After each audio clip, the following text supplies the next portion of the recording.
we started the conversation in the car about can infusing story into that chemistry 101 game, is that really going to help engage the students? I mean, that's part of what maybe you're going to... It won't engage anybody if it's a fake. Mm-hmm. You know, there are an awful lot of, sometimes it's called candy coding. It used to be done in the 80s. We're going to have a math game where you have to, what's 27 times 3? And if you get the right answer, we get little whales dancing across the screen. Isn't that nice? And that's called candy coding, and it doesn't work. You need to bring it in operationally. The fundamental concept of teaching is doing it. And in fact, play is the fundamental modality of learning. What we do is newfangled, artificial, very, very bad. Play is deeply embedded inside the mammalian brain. If you look at two kittens at play, you'll think they're having fun, but in fact, they are teaching themselves the very difficult skills of hunting. Think about it for a minute. You're a kitten, you're a cat, your lethal weapon is right here. Your most vulnerable part is right here, about a centimeter away. Okay? So, if you're going to go bite something, and it thrashes around and scratches you in the eye, you're blind, you die. So, how do you kill something without getting your eyeballs scratched out? You have to practice a lot. And how do we do that? By playing! Play is very seriously, this is the real way to learn. At the most fundamental biological level, play is the way our brains are set up to learn. And in fact, how many of you have taken how many of you can program in some language, any computer language? How many of you learned it by taking a course? How many of you learned it by goofing around with the computer? Yep. In fact, you will learn faster and more effectively. Play. The weak spot with playing is you'll be blind to certain things that a course would teach you. You learn everything the hard way, and big new ideas you just walk right by them and not know. But playing is the way you learn. And so if you want to do any kind of educational game, you've got to figure out a way to make it playful. Intrinsically playful, operationally playful. That is, what the user does is itself play. Another thing is, with very young children, you've got to make it somatic. That is, there's a long thing about the phylogeny of play, but basically, young human beings learn more by using their bodies. Worst thing you can do with little kids is put them in a classroom and tell them to sit down. They can't learn that way. Their brains aren't set for that. But getting back to interactive storytelling, what you have to do is figure out the fun things of storytelling. And here you encounter a really nasty little problem. You're going to think verbs mean choices, right? So I got to give the player interesting, dramatically significant choices. Consider the 3-volume Lord of the Rings. Consider Frodo. He makes, I think, 6 decisions during the entire 3 volumes. 6 significant decisions during the entire 3-volume book. Like the decision to bring along Gollum. Gollum. And isn't it funny that I can remember the 6 decisions, but not any of the names of the characters? I learned what is important, and my brain is very good at throwing out information that I don't really need. The decision to volunteer to take the ring into Mount Doom, the decision to send away the gardener. There are a couple of others, but basically he only makes 6 dramatically significant decisions. And so how are you going to do a good game with only 6 dramatically? I mean, you could do the entire Lord of the Rings game by saying, okay, are you going to leave your house? And well, no, that's no choice at all. Are you going to run run away so the bad guys don't kill you?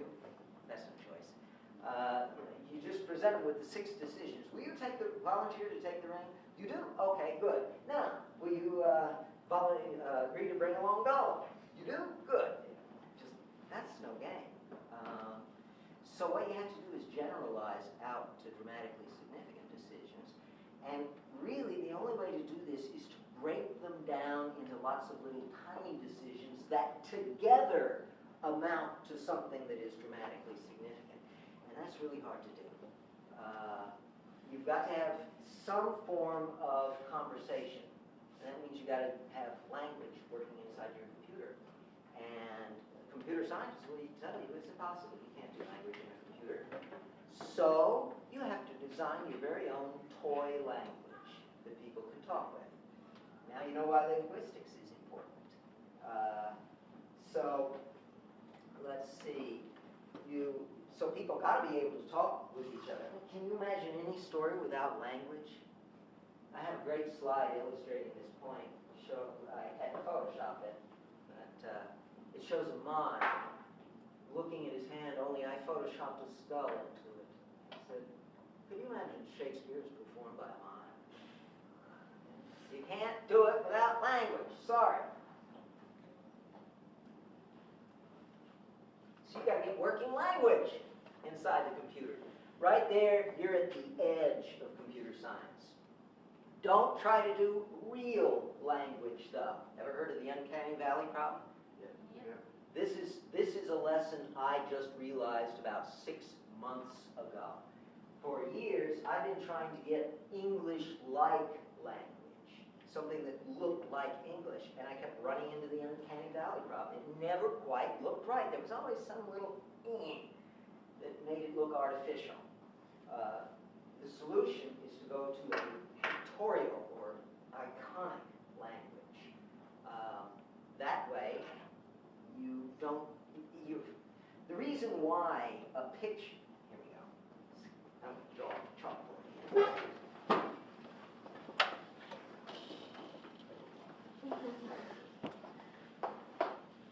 That's a face. We can all say, that's a face. We know it's a face.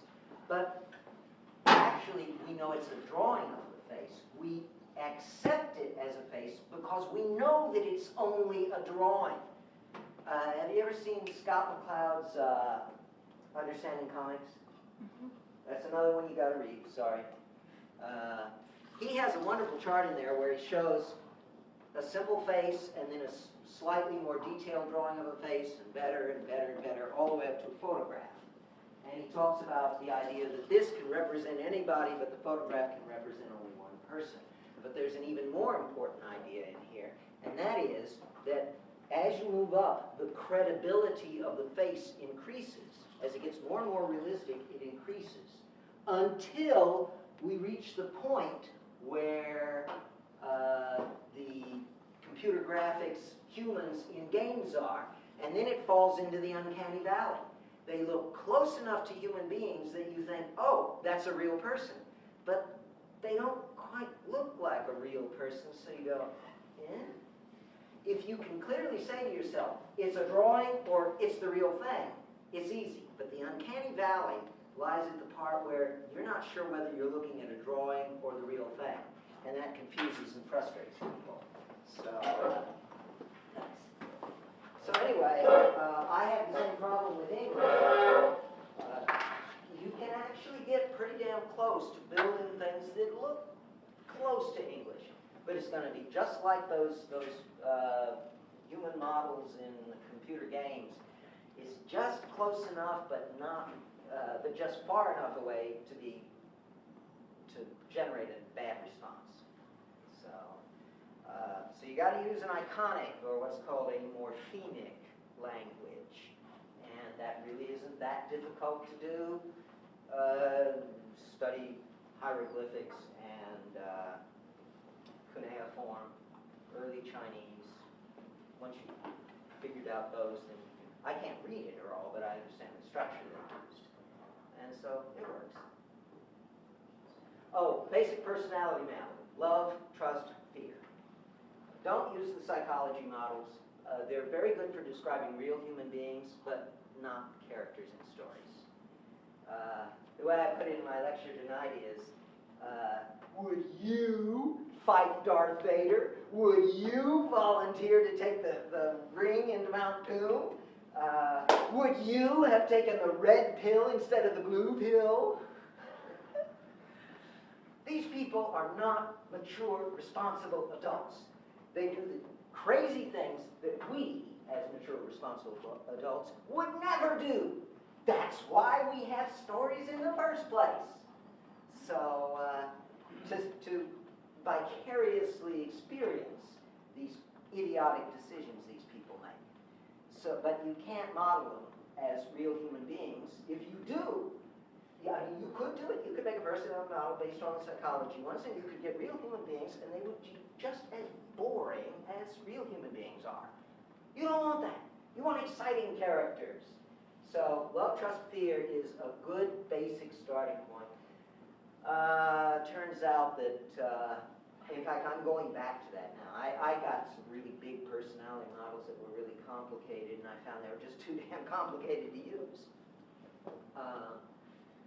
By the way, you might want to look at my storytelling website. It's called storytron.com, and we shut it down as a business website, but it's still available as an informational website, and you can learn all about the technology we build for interactive storytelling. And the reason you should read it is to be impressed with just how difficult the problem is. And if you learn the right lesson, when you attempt to do it, you'll try something very, very simple. So, the biggest warning is don't underestimate how difficult this is. Try to figure out the simplest, dumbest thing you can do. Get that way. Take gossip. Basic idea of the springs. You know how to put together a spring model, don't you? Okay, go study physics. And then it's just a minimum energy thing. And then expand it to multiple dimensions. Don't use infinity. Use love, trust, and fear.